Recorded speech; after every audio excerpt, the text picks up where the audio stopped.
মক্কা জোটে যোগ দিচ্ছে ইরান। ইরানকে ছাড়া চলছে না ইসলামিক ন্যাটোর। ইট মারতে গিয়ে পাটকেল খেলেন ট্রাম্প। ইরানের সাফ কথা, বাড়াবাড়ি বরদাস্ত করবে না। যুক্তরাষ্ট্রকে পক্ষে গেলে সর্বনাশ, ইরানের হুঁশিয়ারি। এবং সর্বশেষ জানাবো নিউ ইয়র্ক পোস্টের সম্পাদকীয়, অক্টোবরে ইসরায়েলে বড় ধরনের হামলা চালাতে পারে ইরান। দর্শক শুনছিলেন সংবাদ শিরোনাম, এবার জানিয়ে দিব বিস্তারিত সংবাদ। তবে তার এক অনুরোধ থাকবে, ভিডিওটিতে একটি লাইক দিন এবং ভিডিও সম্পর্কে আপনাদের গুরুত্বপূর্ণ মতামত কমেন্ট করে জানিয়ে দিন। মক্কা জোটে যোগ দিচ্ছে ইরান। ইরানকে ছাড়া চলছে না ইসলামিক ন্যাটোর।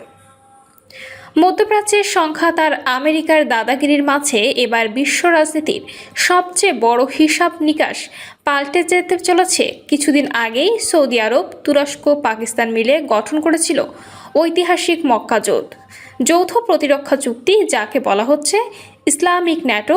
এতদিন যা কল্পনাও করা যায়নি, ঠিক সেই অবিশ্বাস্য ঘটনাটি ঘটতে যাচ্ছে। খোদ ইরান দাবি করেছে এই শক্তিশালী নিরাপত্তা জোটে যোগ দেওয়ার জন্য নাকি আমন্ত্রণ পেয়েছে তারা। আর এই প্রস্তাব গুরুত্বের সাথে বিবেচনা করছে ইরানি কর্তৃপক্ষ। এই খবর সামনে আসতেই প্রশ্ন উঠেছে, তবে কি মধ্যপ্রাচ্যে আমেরিকার প্রভাব চিরতরে শেষ হতে চলেছে? ইরানের পার্লামেন্টের সংবাদ সংস্থার প্রধান মেহেদি রহিমি এক সাক্ষাৎকারে জানিয়েছেন, মক্কা প্রতিরক্ষা চুক্তিতে যোগ দিতে তেহরান অফিসিয়াল আক্রমণ আমন্ত্রণ পেয়েছে এবং বিষয়টি তারা খুব গুরুত্বের সাথে ভেবে দেখছে। রহিম স্পষ্ট বলেন, এটি ইরানের জন্য এক বিশাল নৈতিক জয়। কারণ দীর্ঘদিন ধরে ইরান বলে আসছিল যে মধ্যপ্রাচ্যের নিরাপত্তা বাইরের কোনো শক্তির ওপর ছেড়ে না দিয়ে নিজেদেরই একটি আঞ্চলিক নিরাপত্তা বলয় গড়ে তোলা উচিত। তার মতে আমেরিকা বুঝতে পেরেছে যে ইরানের বিরুদ্ধে সামরিক কোনো কৌশলই শেষ পর্যন্ত টিকে থাকবে না।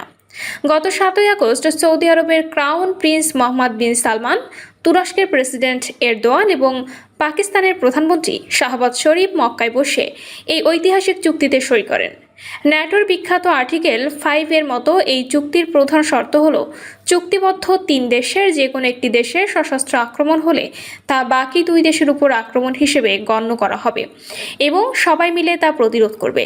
এই 3 দেশই স্বীকার করেছে আমেরিকার নিরাপত্তার উপর শতভাগ ভরসা রাখা যায় না, তাই তারা একটি নিজস্ব শক্ত ঘাঁটি তৈরি করতে চায়, যেখানে পাকিস্তান নিজেদের অবস্থান বিস্তৃত করতে ইরানকে যুক্ত করার পক্ষে সওয়াল করছিল। যদিও এখনও পর্যন্ত সৌদি, পাকিস্তান বা তুরস্কের তরফ থেকে আনুষ্ঠানিকভাবে ইরানকে আমন্ত্রণ জানানোর বিষয়টি প্রকাশ্যে স্বীকার করা হয়নি। তবে বিশ্লেষকরা মনে করছেন, মধ্যপ্রাচ্যে সাম্প্রতিক ইরানি হামলায় আমেরিকার সামরিক ঘাঁটিগুলো ক্ষতিগ্রস্ত হওয়ার পর থেকেই রিয়াদ ও অন্যান্য উপসাগরীয় দেশগুলো আমেরিকার সামরিক শক্তির কার্যকারিতা নিয়ে শঙ্কায় রয়েছে। যদি সত্যি ইরান এই জোটে আনুষ্ঠানিকভাবে যুক্ত হয়, তবে পুরো মধ্যপ্রাচ্য থেকে আমেরিকার সামরিক আধিপত্য চিরতরে মুছে যাবে।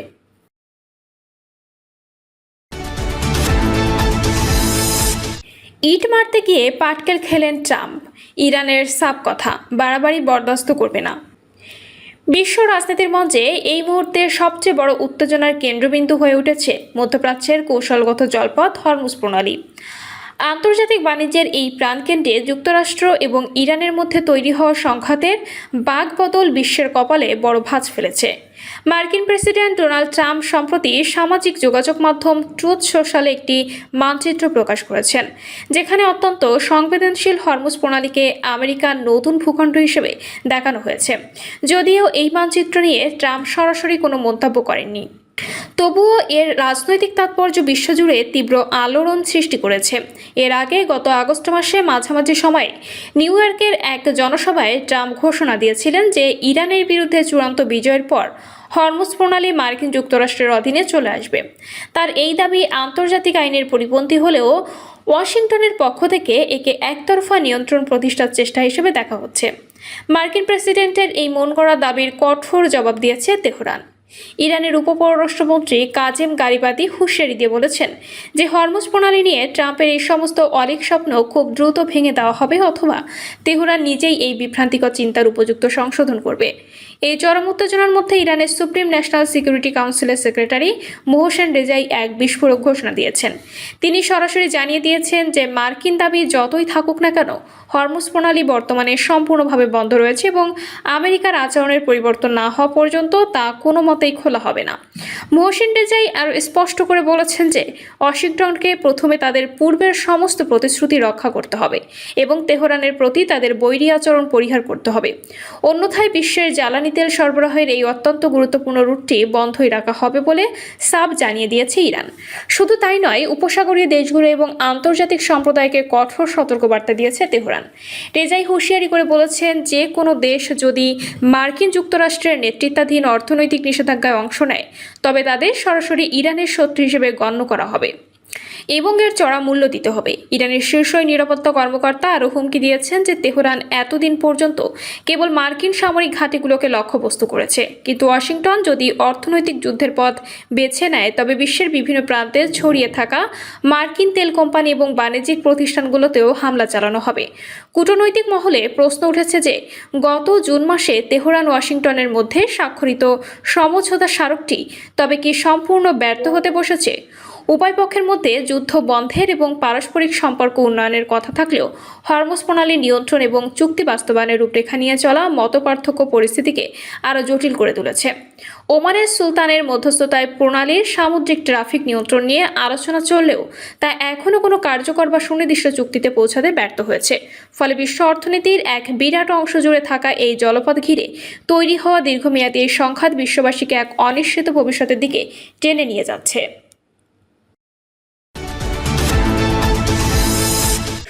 যুক্তরাষ্ট্রকে পক্ষে নিলে সর্বনাশ, ইরানের হুঁশিয়ারি। যুক্তরাষ্ট্রের মিত্রদেরও শত্রু ঘোষণা করেছে ইরান। না কোনো সরাসরি হামলার ঘটনায় নয়, যুদ্ধেও নামেনি দেশগুলো, শুধু যুক্তরাষ্ট্রের দেওয়া নিষেধাজ্ঞা যোগ দিয়েছে। এতেই কি বদলে যাবে দেশগুলোর পরিচয়? ইরানের সর্বশেষ হুঁশিয়ারি বলছে, হ্যাঁ, তেহরান এবার এমন একটি সীমারেখা টেনে দিয়েছে যা অতিক্রম করলে যুক্তরাষ্ট্রের সঙ্গে থাকা দেশগুলোকেও শত্রু হিসেবে বিবেচনা করা হতে পারে। কিন্তু কেন এই সতর্কবার্তা? ইরান কি যুক্তরাষ্ট্রের সঙ্গে সংঘাতের পরিধি আরও বড় করার ইঙ্গিত দিচ্ছে, নাকি ওয়াশিংটনের মিত্রদের আগে সাবধান করে দিতে চাইছে তেহরান? ইরানের সর্বোচ্চ জাতীয় নিরাপত্তা পরিষদের প্রধান মোহসেন রেজাই রাষ্ট্রীয় টেলিভিশনের দেওয়া বক্তব্যে বলেন, যুক্তরাষ্ট্র ইরানের বিরুদ্ধে যে অর্থনৈতিক যুদ্ধ চালাচ্ছে কোনো দেশ যেন তাতে যোগ না দেয়। কোনো দেশ যদি ইরানের উপর অর্থনৈতিক নিষেধাজ্ঞা আরোপে অংশ নেয় তাহলে তাকে শত্রু হিসেবে বিবেচনা করা হবে। অর্থাৎ ইরানের চোখে এখন বিষয়টি শুধু যুক্তরাষ্ট্রের সঙ্গে দ্বন্দ্বের মধ্যে সীমাবদ্ধ থাকছে না। যুক্তরাষ্ট্রের অর্থনৈতিক চাপ বাস্তবায়নে যে দেশে সহযোগিতা করবে সেই দেশকেও সংঘাতের অংশ হিসেবে দেখার ইঙ্গিত দেওয়া হচ্ছে। আর এখানেই তৈরি হচ্ছে আসল কৌতূহল। কারণ অর্থনৈতিক নিষেধাজ্ঞা সাধারণত যুদ্ধক্ষেত্রের বাইরে চাপ তৈরির একটি উপায়, কিন্তু ইরান যদি সেই শত্রুপক্ষকে শত্রুতামূলক আচরণ হিসেবে বিবেচনা করে তাহলে অর্থনৈতিক সংঘাত কি ধীরে ধীরে নিরাপত্তা সংঘাতেও রূপ নিতে পারে। তবে শুধু অর্থনৈতিক ক্ষেত্রেই নয়, সামরিক অবস্থা নিয়েও একই সময়ে কঠোর বার্তা দিয়েছে তেহরান। এর আগে ইরানের সেনাবাহিনীর মুখপাত্র ব্রিগেডিয়ার জেনারেল মোহাম্মদ আকরামিনিয়া হুঁশিয়ারি দেন, ইরানের উপর কোনো হামলা হলে তার জবাব আগের চেয়ে আরও বড় পরিসরে দেওয়া হবে। আল জাজিরার এক প্রতিবেদনে বলা হয়েছে, সামরিক যুদ্ধগুলোর অভিজ্ঞতা থেকে শিক্ষা নিয়ে ইরান তার সামরিক কৌশলে পরিবর্তন আনছে। আগে দেশটির সামরিক নীতি মূলত প্রতিরক্ষামূলক ছিল, এখন সেই অবস্থান ধীরে ধীরে আরও আক্রমণাত্মক কৌশলের দিকে যাচ্ছে। তবে আকরামিনিয়া একটা বিষয় পরিষ্কার করেছে, এর অর্থ এই নয় যে ইরান আগাম হামলা চালাবে, বরং তার বক্তব্য ইরানের উপর কোনো আগ্রাসন হলে সঙ্গে সঙ্গে পাল্টা জবাব দেওয়া হবে, আর সেই জবাব হবে হামলার চেয়েও বড় পরিসরে। এখন দুটি বক্তব্য পাশাপাশি রাখলে ইরানের বর্তমান কৌশলের একটি গুরুত্বপূর্ণ দিক সামনে আসে। অর্থনৈতিক ক্ষেত্রে তারা চাইছে না কোনো দেশ যুক্তরাষ্ট্রের চাপ প্রয়োগের অংশ হোক, আর সামরিক ক্ষেত্রে তারা জানিয়ে দিচ্ছে ইরানের বিরুদ্ধে কোনো আগ্রাসন হলে তার মূল্য দিতে হবে। তাহলে কি ইরান যুক্তরাষ্ট্রের সঙ্গে চলমান সংঘাতকে আরও বিস্তৃত হওয়ার আগে একটি সতর্কবার্তা দিতে চাইছে?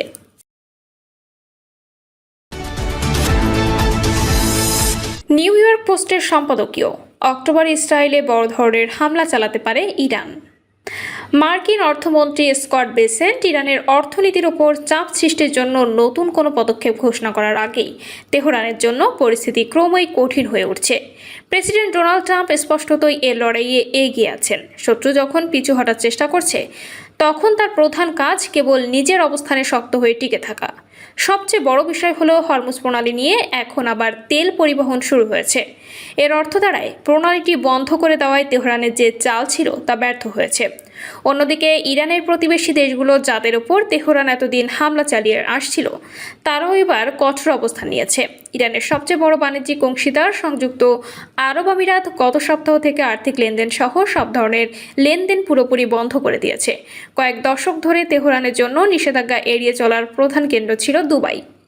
একই সঙ্গে ইরানের মোট আমদানির 1/3 বেশি আসত এই শহরের মাধ্যমেই। এমনিতেই ব্যাপক বেকারত্ব আর নানা সংকটের মধ্যে ইরানে মূল্যস্ফীতি 90% ছাড়িয়ে গিয়েছিল। এর ফলে দেশটির সাধারণ সেনাবাহিনী নিয়মিত বেতন দিতেও সরকার হিমশিম খাচ্ছিল। এমন একটি রেভলিউশনারি গার্ডের ওপর এর মারাত্মক অর্থনৈতিক প্রভাব পড়ার কথা, যা এই শাসক গোষ্ঠীর আসল ভিত্তিকেই ঝুঁকিতে ফেলে দেবে। ইরানের নেতারা এখন আবার সেই পুরনো ভালো পুলিশ খারাপ পুলিশ খেলা শুরু করেছে। তাদের একদল প্রতিনিধি মুখে হুমকি ধমকি দিয়ে ফেনা তুলছেন, আর আরেক দল দাবি করছেন যে তারা শান্তি চান এবং আলোচনার প্রস্তাব দিচ্ছেন। তবে ওয়াশিংটন যদি এই প্রস্তাবে সাড়া দেয় তাহলে কোনো অর্থপূর্ণ আলোচনায় বসার ভান করার আগেই তারা মার্কিন যুক্তরাষ্ট্রের কাছ থেকে একের পর এক ছাড় আদায়ের দাবি তুলতে শুরু করবে। প্রিয় দর্শক, এই ছিল এখনকার সর্বশেষ সংবাদ। আপডেট সব সংবাদ পেতে চ্যানেলটি সাবস্ক্রাইব করে বেল আইকনটি ক্লিক করে রাখুন।